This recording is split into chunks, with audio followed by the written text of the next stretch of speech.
Good morning. प्राचीन काळापासून आतापर्यंत माणसाच्या बाबतीमध्ये जर बोलायचं झाल्यास माणूस हा सतत बदल होत गेलेला आहे. माणसाचा इतिहास जर आपण पाहिलात, प्राचीन काळामध्ये माणूस जंगलामध्ये, वनामध्ये इकडं तिकडं फिरत राहायचा. अन्न म्हणून वेगवेगळ्या झाडांवर जाऊन फळं खायचा आणि एक झाड झालं की दुसऱ्या झाडावर जाऊन तो फळं खाण्यासाठी तो इकडं तिकडं भटकायचा.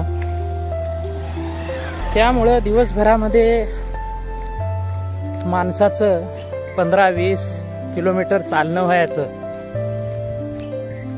ज्यामुळं माणसाचं हेल्थ आणि माणसाचं वय त्या काळामध्ये 100 वर्षापर्यंत माणूस जगायचा आणि त्यापेक्षाही जास्त वय माणूस जगायचा. माणसाची बॉडी जी तयार झालेली आहे, जी बनलेली आहे, ह्या बॉडीला सतत हालचाल करणं खूप गरजेचं आहे. एखाद्या निर्जीव वस्तूला किंवा वाहनाला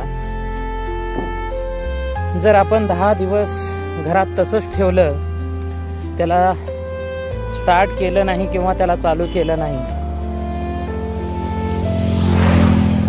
तर त्यातला कार्बन आल्यामुळं ती बाईक असेल, ती वाहन असेल, स्टार्ट होत नाही.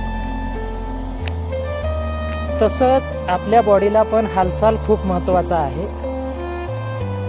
पण माणूस बदल होत असल्यामुळं माणसाची जी वृत्ती आहे, माणसाचं जे ध्येय आहे, ज्याला आपण विकास म्हणतो, आणि त्या विकासापोटी माणूस फक्त ज्या वस्तू तयार करत आहे, ते सगळ्या वस्तू आरामाच्या आहेत. माणसाला आराम कसं मिळत या प्रकारचं संशोधन होत आहे. आणि या प्रकारचं वस्तू असतील किंवा वेगवेगळे वाहन असतील, बसण्याची साधनं असतील, असे वेगवेगळे वस्तू माणूस तयार करत आहे. पण त्याचा परिणाम पूर्ण आपल्या चालण्यावर झाला. माणूस 2-4 किलोमीटर सहज चालायचा. आता वॉशरूम असेल किंवा हे सगळ्या गोष्टी आपल्याला जर पाहिल्या तर 2-2.5 किलोमीटर चालणं पण माणसाचं बंद झालं. आणि त्याचा परिणाम माणसाच्या शरीरावर होऊन माणसाला वेगवेगळे आजार आता होत आहेत, ज्यामुळं माणूस वरच्यावर कमजोर होत चाललेला आहे आणि रोगप्रतिकारक शक्ती कमी होऊन माणसाचं वय झपाट्याने कमी होत चालले. म्हणून सर्वांनी दररोज न थांबता कमीत कमी अर्धा तास चालणं खूप गरजेचं आहे.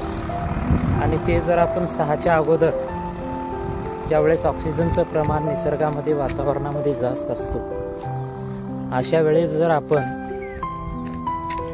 वॉकिंग केलं किंवा गावाच्या बाहेर जर आपण फिरून आलं, तर त्याचा एक चांगला फायदा आपल्या हेल्थवरती होत असतो.